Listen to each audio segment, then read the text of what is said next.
HMPV వైరస్కు చికిత్స మానవతా దృక్పథంతోనే సాధ్యమన్నారు doctor వివి రావు చంద్రకాంతరావు. ఈ వైరస్తో భయపడాల్సిన అవసరం లేదని, పలు జాగ్రత్తలు పాటిస్తే చాలని తెలిపారు. ఈ వైరస్ గురించి సోషల్ మీడియాలో వస్తున్న వార్తలను ప్రజలు నమ్మొద్దని సూచించారు. అటు 2012లోనే ఇంగ్లాండ్లో ఈ వైరస్ గుర్తించినట్లు డాక్టర్లు తెలిపారు. మానవతా దృక్పథం కాన్ఫరెన్స్ నిర్వహించడం జరిగింది.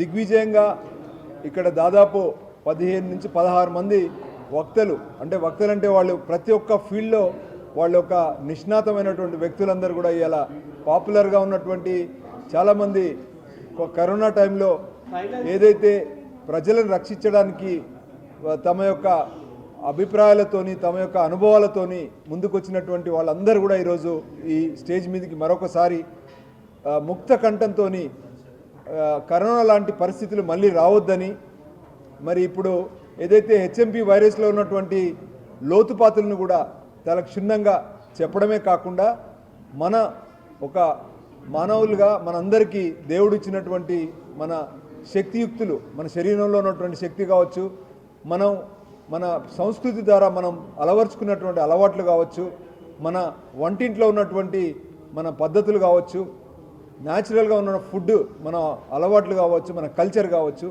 దాన్ని మనం కొద్దిగా తర్కించి చూస్తే మనం ఇవన్నీ బెంబేలు పడాల్సినటువంటి అవసరం లేదు. తక్షణమే మనం వీటన్నిటి నుండి బయటపడవచ్చు అనేటువంటి ఒక గొప్ప విషయాన్ని ఈరోజు తనదైన శైలిలో ప్రతి ఒక్క వక్త ఇక్కడ చెప్పడం అది చాలా ఆనందాన్ని ఇచ్చింది. తోటి అయ్యో ఒకేసారి నేను ఏమీ చేయలేని పరిస్థితిలో ఉన్నాననే స్టేజ్ ఆ రోజు వచ్చింది. మనందరికీ తెలుసు.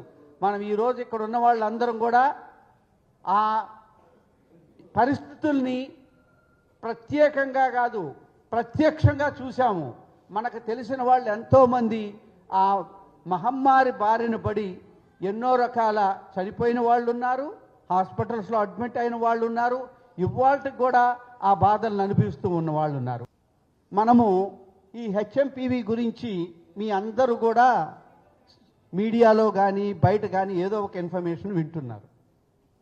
ఇది మళ్ళీ చైనాలోనే పుట్టిందని, మళ్ళీ అక్కడి నుంచే వస్తుందని, ఎవరికి ఇన్ఫర్మేషను అంటే సమాచారాన్ని తెలియనేకోకుండా ఆ దేశం దీన్ని హ్యాండిల్ చేస్తుందని అనుకున్నా కూడా అప్పటితో పోల్చుకున్నట్లయితే ఇప్పుడు దీని తీవ్రత అంతగా లేదని, అలానే దీని గురించి పట్టించుకోవాల్సిన అవసరం లేదని ఇటువంటి పుకార్లు కానీ ఇన్ఫర్మేషన్ కానీ వస్తున్న సమయంలో ప్రపంచ ఆరోగ్య సంస్థ కానీ, ఐసీఎంఆర్ కానీ, గవర్నమెంట్ ఆఫ్ ఇండియా కానీ, రాష్ట్ర ప్రభుత్వాలు కానీ, సమాచార వ్యవస్థలు కానీ మనం ఆల్రెడీ ఒక దెబ్బ తినున్నాం కాబట్టి భయంతో ఇళ్లలో కూర్చోవటం